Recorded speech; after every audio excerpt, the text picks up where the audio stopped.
الغني ونحن الفقراء أنت الرحيم ونحن الضعفاء أنت الشافي اشف مرضانا ومرضى المسلمين اشف مرضانا ومرضى المسلمين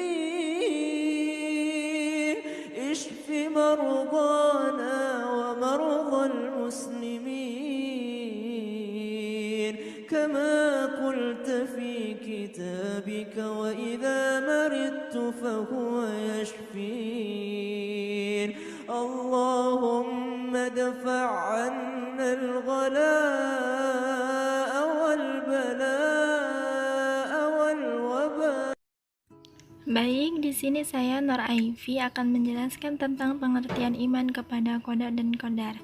Jadi, qada menurut ilmu tauhid memiliki pengertian yaitu sesuatu yang sudah terjadi atau telah terjadi pada seseorang.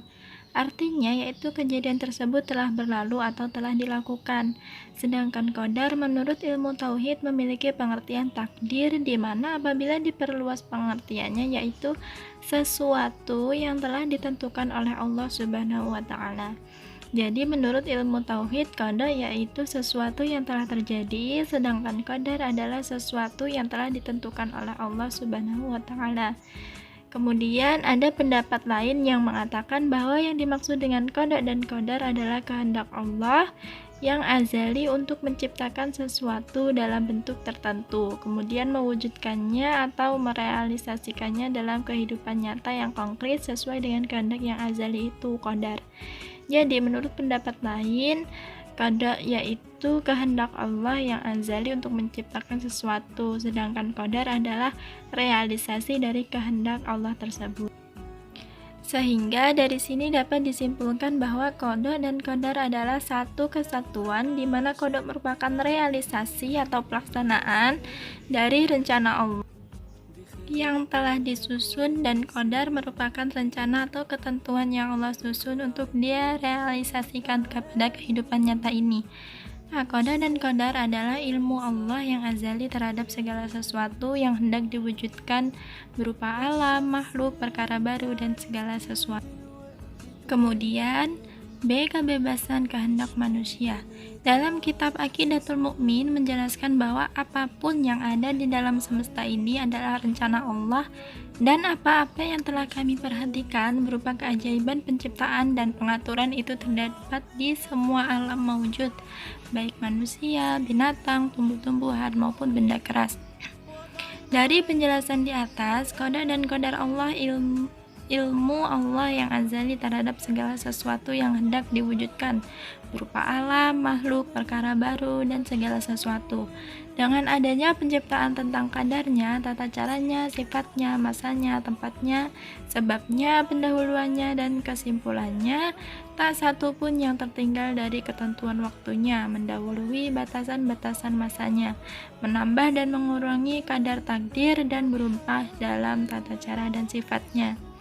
Oke, selanjutnya akan disampaikan oleh teman saya dalam video selanjutnya. Ya, terima kasih kepada Mbak Aifi yang mempersilahkan saya untuk melanjutkan. Saya Misna Watulpah masih menjelaskan tentang kebebasan kehendak manusia. Nah, di sana dituliskan, menurut Ahlussunnah wal Jamaah, qadar Allah adalah rahasia Allah pada penciptaannya. Jika seseorang mendalami dan mengkaji mengenai itu, menurut Ahlussunnah wal Jamaah adalah kesesatan dan akan memunculkan persoalan yang timbul mengenai kehendak dan kebebasan dalam berbuat. Maksudnya di sana adalah apakah manusia mempunyai kebebasan yang mutlak atau kehendaknya yang bebas dalam melakukan sesuatu yang dikehendaki, atau dia tidak mempunyai kebebasan apa-apa dalam perbuatannya itu. Nah, segala apa yang dilakukannya adalah mengikuti sepenuhnya akan ketentuan yang telah digariskan Allah kepadanya sejak zaman azali.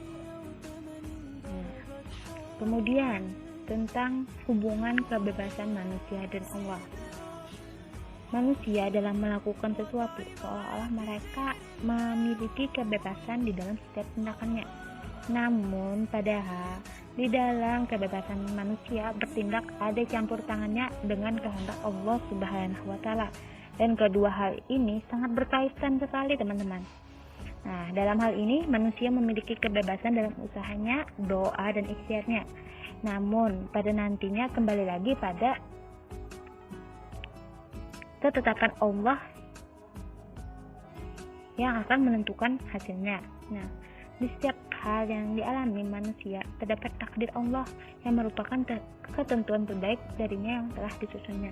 Jadi apapun yang kita telah rencanakan, hasilnya dikembalikan lagi kepada Allah. Allah yang menentukan dan Allah yang tahu yang mana yang terbaik untuk kita. Lanjut.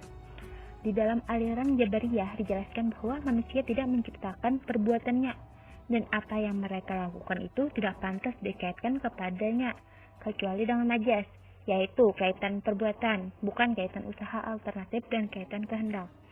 Karena menurut aliran Jabariyah ini, perbuatan itu adalah perbuatan Allah yang dilaksanakan melalui tangan hamba-hambanya.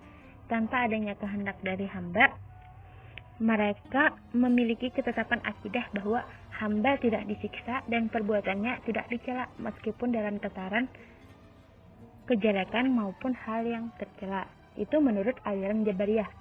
Kemudian menurut aliran Qadariyah yang berpendapat bahwa hamba selalu berdiri sendiri dengan bebas menciptakan perbuatannya. Jadi maksudnya itu apa yang dilakukan manusia, perbuatan manusia itu diciptakan atas kehendak manusia tersebut. Nah, oleh karena itu mereka berpendapat bahwa hamba itu menjadi Tuhan yang menciptakan perbuatan yang dia kehendaki. Dengan demikian menjadikan tauhid yang merupakan pokok agama menjadi batal. Oke, sampai di sini dulu penjelasan dari saya. Akan dilanjutkan oleh teman saya. Ya, terima kasih. Bismillahirrahmanirrahim. Di sini saya akan menjelaskan kelanjutan dari Husnawati Ulpah tadi. Ya, menurut Ahlus Sunnah wal Jamaah, manusia itu merupakan makhluk Allah yang paling sempurna dengan diberikannya akal kepada mereka, kehendak dan kuasa yang ada pada dirinya dalam melakukan amal perbuatannya dalam batas kemungkinan, tidak dalam hal yang mustahil. Akan tetapi, usaha dan tindakannya yang dilakukan manusia ini tidak berkesan, dan kesannya hanya sebagai kerja sebab dan akibat. Bukan kesannya hakiki, karena perbuatan kesan yang hakiki adalah Quran Allah Subhanahu wa Ta'ala. Jadi, inti dari aliran Ahlus Sunnah wal Jamaah ini adalah orang boleh berusaha dan membuat rencana, tetapi hanya Allah yang akan menentukan hasil akhirnya kelak. Ya, selanjutnya yang D, hikmah kepada qada dan qadar. Di sini ada beberapa. Yang pertama, mendorong orang muslim bekerja keras dan berjuang untuk meningkatkan harkat dan martabatnya di bumi dan dapat dijadikan suatu daya rohani yang dapat memperteguh hubungan dengan Allah, pencipta alam dan semestanya. Yang kedua, menanam keberanian dalam dirinya untuk membela kebenaran dan melaksanakan kewajibannya. Yang ketiga, membuat manusia sadar bahwa segala apa yang ada di alam semesta ini berjalan mengikuti ketentuan Allah yang maha bijaksana. Yang keempat, takdir menuntut orang beriman untuk berusaha dan bekerja, lalu bertawakal dan akhirnya bersyukur karena Allah atas karunia-Nya, dan bersabar atas cobaan dan ujian yang menimpanya. Yang kelima, memperoleh hasil yang mengalir dan buah yang baik. Yang keenam, memperoleh kekuatan watak dan keteguhan hati. Yang ketujuh, memperoleh ketenangan hati.